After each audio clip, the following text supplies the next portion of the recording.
almost getting there. Most people eat a green banana, they don't get that full sugar satiation.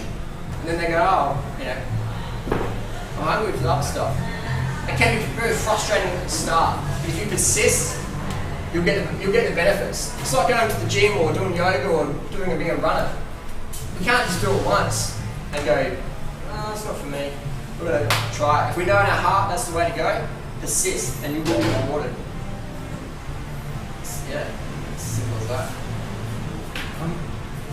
What about like brewers use sugar to promote yeast in the brewing of alcohol? So yep. Could you speak to that and why that's not occurring with fructose in the gut? Well, when you have, I think I understand your question. Yeah. When you have sugar, it's a whole thing. When you have like refined sugar, it's refined. So the fruit has all its fibers, proteins, fats, waters, coenzymes, phytonutrients, plant sterols, all those things. When you have just like high fructose genetically modified corn syrup with herbicide, rodenticide, larvicide, suicide, genocide, uticide, when you've got all that, then it gets a bit whacked out. And then people say, it's fructose, man, it's bad. Hang on, banana's got fructose in it, you can't eat bananas. It doesn't work that way. So whole sugar won't necessarily promote the growth of yeast in the gut? No, it won't, unless, of course, you add it with grains and lots of fat. Okay. That's why people have a big party, Christmas dinner, have heaps of stuff, and then they have some watermelon. Oh my God! Go to the hospital. Doctors go, what did you have just last eat? I had watermelon, doc. They're like, you're allergic to watermelon. Other stuff's fine, you know. People say, Harley, you eat 70 bananas a day, what about potassium overdose? It's like, as the blood tests indicate, potassium level's fine because their kidneys always regulate sodium potassium. It's interesting. The medical word for potassium overdose is called hyperkalemia. This only occurs in patients with renal failure, meaning your kidneys just aren't working properly.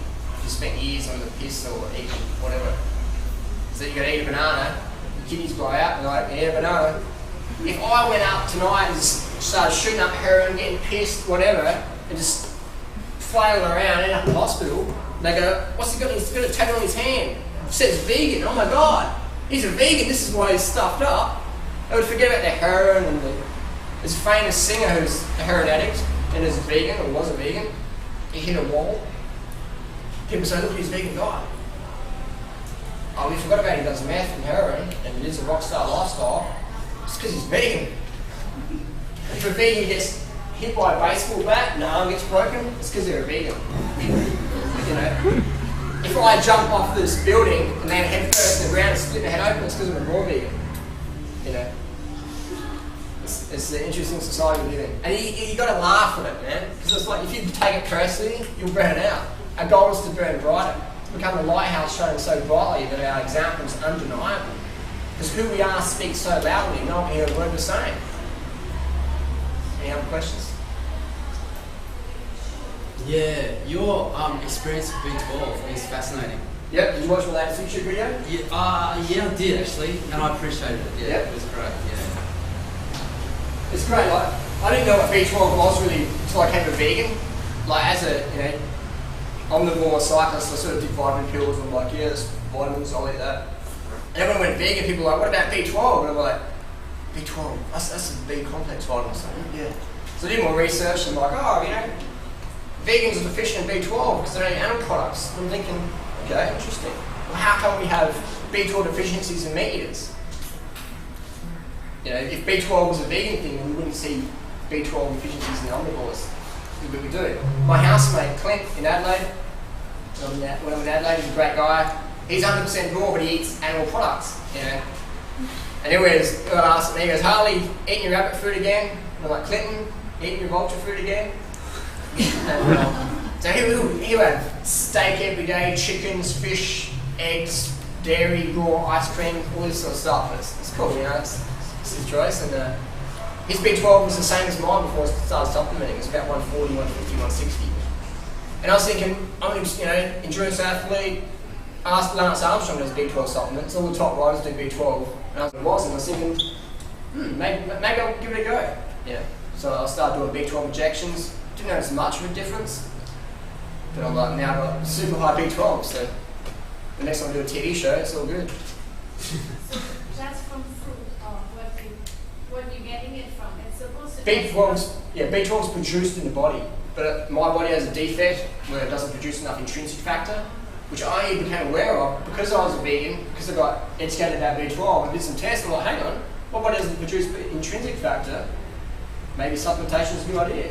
And for me, and that's my recommendation. I used to be sort of anti-supplement, and B12 is the only supplement I can see of use.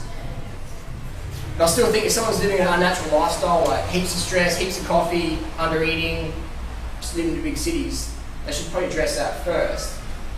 You know, and I do a lot of sport. Maybe I do too much sport. Maybe I use up too much B12, trying to stay the planet or whatever. So you supplement B12? Yes, it's the only thing I supplement with.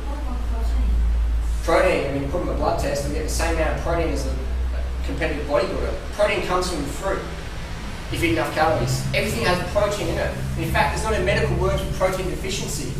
And on my YouTube channel, I'll put up a $500 reward for anyone who can show me a protein deficiency. People say, what about marasmus? Well, that's caloric deficiency. What about kwashiorkor? That's caloric deficiency. What about hypoproteinemia? That's renal issues and it's excreting protein. But if you're not getting enough calories, you're getting enough protein instantly. Instantly. There's not a medical word for protein deficiency. That's not what I told you. I just asked you. That's gone, just sort of random. But yes, so the protein we get it from fruits. What's the World Health Organization's recommendations for protein intake? The optimum, 5%. What's human mother's breast milk in terms of calories and protein? 5%. What's average fruit? If you've got a mixed bag of fruit, what's the average protein content of fruit in terms of calories? 5 to 7%. So if you get enough protein, if you get enough calories for your favourite fruits, you're getting enough. As long as I eat nuts and sprouts, but I even find they're too high in protein, they sort of slow up a little bit. So I sort of ease up, have them every few months or once a week or something like that. It's too much protein in nuts and sprouts, I find. I prefer the fruits as performed. And being an athlete, you can tell. I've got a little power machine on my bicycle there. It's like a $2,000 gadget, measures your power. So I know what's working and what's not. It's interesting. I did an experiment last year where I ate high-fat raw, and I couldn't put the power out. I was just like, oh man, I still feel good and that, but I just, wow, this is tough. I understand why people just faint on the raw food diet. And today I talked to people that said, oh, I tried that raw food thing, Harley, I'm double your age, I tried all that. It's like, did you really? Try as a light. You do it or you don't. It's like saying, I'm going to have a drink. I'm going to try and have a drink. This is trying, That's trying. This is not having a drink, this is having a drink. You do it or you don't. Try as a light. Did you have any tooth problem, teeth? When I first got into raw, I went hardcore on the nuts, and my teeth got a bit sensitive. But since then, I've eased up. I'll show you. This is a photograph of my friend who does a lot of raw animal products, and his teeth are, he's a young guy, I think 27, 25, and just teeth just fully, having challenges. Having to pass this around. What's his diet, sorry? A lot of raw animal products, eggs, fish, not too much fruit, because he's into the low sugar thing. So the sugar's in the fruit Fine. long term? Fine. Because that's the thing. People go, oh, you're young, Harley, you're 32. Wait to be my age. Okay then. I'll fast forward to Doug Graham, Tim Trader, Roger Hesketh, Don Weaver, even Fred Mishi. These guys have got teeth. Good teeth. So if fruit caused dental issues, I'd have no teeth. Because I would say I eat, the most fruit out of anyone in Australia. I'll put my hand up and claim that and challenge that. And my friend Grant, he's a top guy as well. He eats a lot of fruit and his teeth are good. But again, when he first went raw, he had some teeth challenges because he went hardcore on the nuts. Because people go, what's wrong with nuts? And nuts are cool, but in limited amounts. Because in nuts in nature, you wouldn't find it all year round like you do with fruit. Nuts are pretty hard to get into, they're hard to find on the forest floor. But fruit's like in your face, it smells, it's vibrant, you just peel it, break it, eat it.